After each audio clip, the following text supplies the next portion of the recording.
Gate की जब आप लोग प्रिपरेशन करते हो तो एक बहुत बड़ी गलती आप करते हो, बड़े इमोशनल हो जाते हो किसी भी सब्जेक्ट को लेके। अब आप सोच के देखो, थोड़ा सा दिमाग भी लगाना सीखो, मतलब इतना भी इमोशनल मत हो जाओ ना कि अपनी लाइफ ही बर्बाद कर लो। तो थोड़ा सा प्रैक्टिकल भी सोचना सीखो और आप सोचना स्टार्ट करो। मैं बोलूंगा फिर आप कहोगे सर आप तो ऐसे बोलते हो, तो मैं कहना चाहता हूं कि आप जरा सोचिए। मैं आपको एक एग्जाम्पल देता हूं सिंपल सा। आज आपकी सोचिए मार्च मंथ आपका खत्म होने वाला है, तो एक तरीके से सोचो कि आप अप्रैल से आप स्टार्ट कर रहे हो।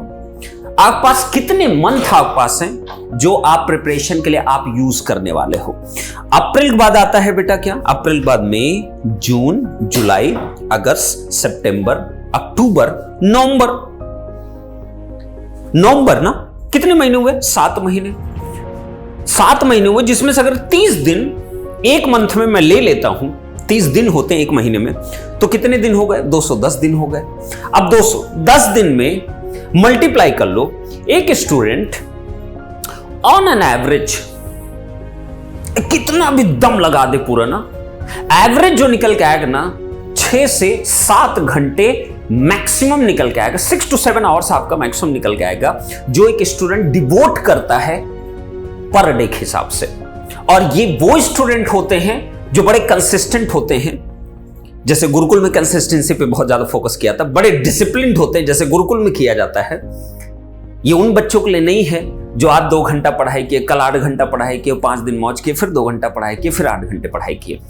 तो अब इसको मल्टीप्लाई कर लो, 200 मान चल लो, 200 दिन मान चल लो। त्योहार वहार तो मैंने माइनस नहीं, क्योंकि तुमको होली मनाना है, दीपावली मनाना है, तुमको रक्षाबंधन मनाना है, तुमको ईद मनाना है, तुमको क्रिसमस मनाना है, तुमको इंडिया में इतने त्योहार हैं कि कम से कम नहीं तो 50-60 छुट्टियां तो आपकी इसी में चली जाती हैं। तुमको 9 दिन दुर्गा भी करना है। और अगर बोल दूं तो आपके सेंटिमेंट्स हर्ट हो जाएंगे, क्योंकि आप युवा हो भाई, आप सेंटिमेंट्स को ज्यादा वैल्यू दे रहे हो कंपेयर टू आप अपनी मेहनत, अपनी महत्वाकांक्षा, अपने ड्रीम्स को। तो इसका मतलब मैं 210 दिन गलत जोड़ लिया मैंने। मुझे जोड़ना चाहिए था 150 दिन केवल, क्योंकि आधे त्योहार में चले जाएंगे। तो चलो एक ऐसे बच्चे की मैं बात कर रहा हूं जो अपनी कंसिस्टेंसी को हमेशा मेंटेन करता है और समझता है उसकी इंपॉर्टेंस को, तो उसके लिए 200 दिन जोड़ता हूं। तो 200 गुणे 6 कर लो, 6 दूनी 12, कितने घंटे हो गए? 200 गुणे कर लो कितना? 6 से 6 दूनी 12, 1200 हो गए मेरे हिसाब से। 1200 घंटे हो गए। 1200 घंटे में आपके सारे सब्जेक्ट्स को आपको कंप्लीट करना है। इसका मतलब आप एक कदम भी पीछे नहीं जा सकते। अब आप इतनी इमोशनल किसी सब्जेक्ट के लिए हो गए, 12-13 सब्जेक्ट आपके होते हैं गेट एग्जाम में टोटल, किसी भी इंजीनियरिंग ब्रांच में 10 to 12 सब्जेक्ट्स होते हैं। चलो मैं 10 मान के चलता हूं, इलेक्ट्रिकल में 12 होते हैं। अब आप किसी सब्जेक्ट में इतने इमोशनल हो गए कि आप 200 घंटा 250 घंटा पढ़ डाले उसको। आप पूरा 2 महीने तक उसी में लगे रहे। आप सोच के देखो इस चीज को। तो 200 घंटा आप उसमें पढ़ डाले। बड़े बेसिक सब्जेक्ट की बात कर रहा हूं ना। पता चला कंट्रोल सिस्टम, पता चला सिग्नल सिस्टम, पता चला डिजिटल इलेक्ट्रॉनिक्स। ये सब सब्जेक्ट को आपने 250 घंटा 300 घंटा आप पढ़ डाले। और जब बारी आई किसकी? मशीन की, तो आपने कितने घंटे आपके पास बचे? आपके पास केवल 100 घंटे बचे हुए हैं। करेक्ट। जब बारी आई किसकी? पावर इलेक्ट्रॉनिक्स की, आपके पास कितने घंटे बचे हुए हैं? बहुत कम आवर्स। तो इसका मतलब आप किसी सब्जेक्ट साथ इतना इमोशनल मत हो जाओ कि आप ये जिद पाल लो जब तक ये सीखूंगा नहीं तब तक मैं छोड़ूंगा नहीं इसको। ना ना ना ना ना, ऐसी गलती बिल्कुल मत करना। आपका ये गेट एग्जाम मार्क्स बेसिस पे है, तो थोड़ा मैच्योरिटी लेके आओ। और इस मैच्योरिटी में एक चीज ध्यान रखना, उन सब्जेक्ट्स पे पहले फोकस करो जो आपको मार्क्स दिला सके, आपकी मेहनत कम लगे, मार्क्स आपको स्कोर करना बहुत आसान आपके लिए हो जाए। और ऐसे सब्जेक्ट्स में क्या आते हैं? नेटवर्क। ऐसे सब्जेक्ट में क्या आते हैं? Control system. ऐसे सब्जेक्ट में क्या आते हैं? Signal system. ऐसे सब्जेक्ट में क्या आते हैं? मैथमेटिक्स। ऐसे सब्जेक्ट में क्या आते हैं? एप्टीट्यूड। ये सब सब्जेक्ट अगर कोई स्टूडेंट कर लेता है तो बेटा बहुत इजीली आप चीजों को स्कोर कर सकते हो।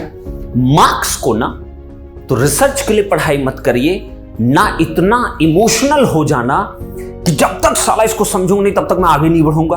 ये गलती मत करना, क्योंकि रिसर्च गेट के बाद करो, पहले मत करो।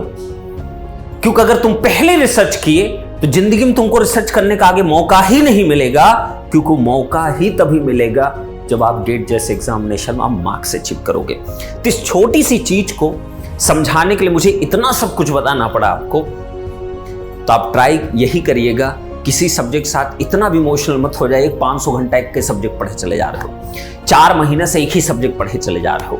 हाँ, आपको टाइम देना है तो नेटवर्क को दो ना।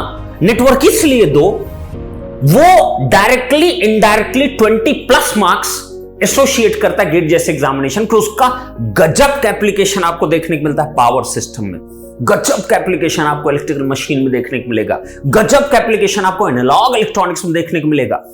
और जिसका नेटवर्क थ्योरी जबरदस्त है, जिसका मैथमेटिक्स जबरदस्त है, जिसका सिग्नल सिस्टम आपका जबरदस्त है, ये 3 ऐसे सब्जेक्ट होते हैं ना जो पूरी इंजीनियरिंग को ना, इलेक्ट्रिकल, इलेक्ट्रॉनिक्स, इंस्ट्रूमेंटेशन, तीनों ब्रांच को उखाड़ कर फेंक दोगे तुम अगर तुम्हारे ये 3 सब्जेक्ट स्ट्रांग हो गए, नेटवर्क, सिग्नल सिस्टम और कौन सा आपका मैथमेटिक्स।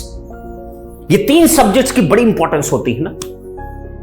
तो इस पे समय दीजिए, खूब वक्त दो, लेकिन और चीजों पे बहुत ज्यादा एकदम गर्लफ्रेंड टाइप का मतलब फीलिंग मत लेके आना किसी सब्जेक्ट के साथ। आपको मार्क्स गेन करना, इसके लिए बहुत हमेशा एकदम क्लियर कट रहो। Do not go into research. आप मार्क्स ले आइए, रिसर्च का मौका देगा गेट एग्जामिनेशन। मार्क्स नहीं आएगा तो रिसर्च का मौका कभी जिंदगी में नहीं आपको मिलेगा। तो इस प्रैक्टिकल एस्पेक्ट को मैं बताना चाहूं, क्योंकि आप जस्ट शुरुआत करने वाले हो, तो ऐसी कोई गलती मत करिए कि एक सब्जेक्ट में आप पता चला टेक्स्ट बुक भी किए चले जा रहे हो, तो उसका बुकलेट भी किए चले जा रहे हो, उसका तुम लेक्चर भी देख डाल रहे हो, उसका तुम यूट्यूब भी देख डाल रहे हो। बंद कर दो, बंद कर दो। एक पेड कोर्स में एकदम, अगर एक पेड कोर्स आप ले चुके तो पेड कोर्स लेके उसमें सिर्फ उसमें फोकस करो, रेस्ट कोई चीज टच भी मत करना। Then only you will definitely rock the GATE 2023 examination. तो और कुछ बातें होंगी मैं डेफिनेटली बताऊंगा। It's a very serious issue ना, तो don't take it lightly. Thank you so much.